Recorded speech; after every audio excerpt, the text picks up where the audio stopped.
আপনাদের খুব দ্রুত আমরা নিয়ে যাবো ইনশাল্লাহ। আর এখানে যে উদ্দেশ্য আসছেন সেই উদ্দেশ্য যেন হাসিল হয়, আল্লাহর কাছে সবসময় এরকম চাওয়া পাওয়ার যেটা সেটা আপনারা আল্লাহর কাছে চাইবেন। আমাদের হজটা কোথায় হবে? আমাদের হজটা হবে হলে আরাফার ময়দান।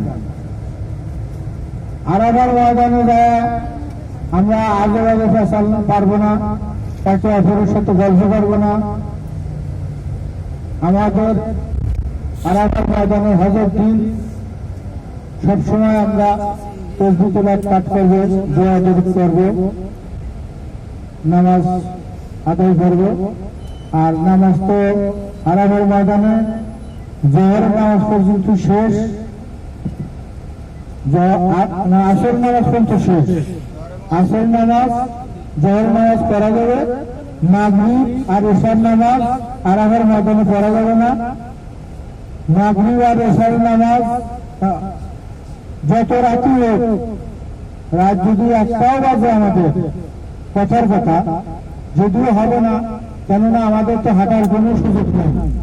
এই জন্য আমরা যথাসময়ে ট্রেনে চলে আসতে পারবো, যথাসময়ে চলে আসতে পারবো। তো আর যারা হেঁটে আসবে বা বাসে আসবে তাদের অনেক 12টা 1টাও বাজে আসতে মসজিদে। তখন মসজিদে এসে মাগরিবের নামাজ আর এশার নামাজ একসাথে আদায় করতে হবে। সবাই ইনশাল্লাহ